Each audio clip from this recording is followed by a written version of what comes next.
Paano ba kasi mag-intro? Ganito ba? Ganyan? Baka ganito. Hi, ako si Dos. Ang inyong Manileñong Marino. Umpisa pa lang to.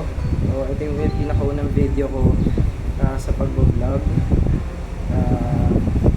Konting background lang. Kadete pa lang ako sa barko. Ako yung pinaka mababa o pinakaunang ranggo ba sa listahan ng mga nagtatrabaho sa barko. So madalas akong napapagalitan, napagsasabihan, napag-iinitan, pero syempre kailangan natin gawin yung mga bagay na ikabubuti natin para hindi lang paulit-ulit yung cycle, diba? So naisip ko na mag-vlog, and ayun yung naging dahilan kung bakit napapatanong yung family ko pati yung mga kaibigan ko na bakit ko pinasok yung pagbablog, bakit ako nag-start sa ganitong bagay.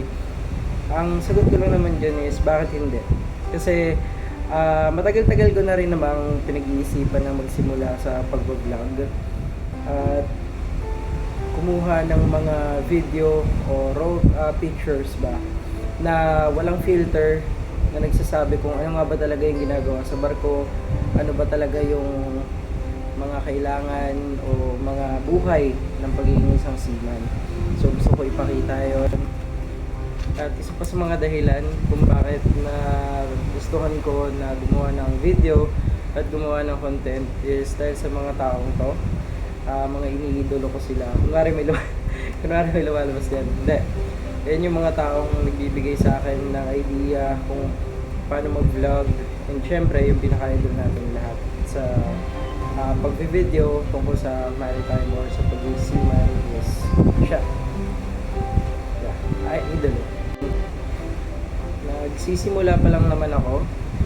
Pasensya na kung hindi ganun ka-aktibo yung mga video o yung mga ipapakita ko, kasi pangit naman siguro kung may ginagawa yung tiga-kubyerta tsaka yung mga tiga-makina samantalang ako kaliyete pa lang, nag-video. Pangit naman siguro tignan yun, tsaka ayaw naman natin mapagalitan ni Maestro ako. Yan, kaya tayo dyan kay Itro. Pero gagawa natin ng paraan para mas maging makabuluhan tsaka maging entertaining pa rin yung vlog natin. Pangako yan.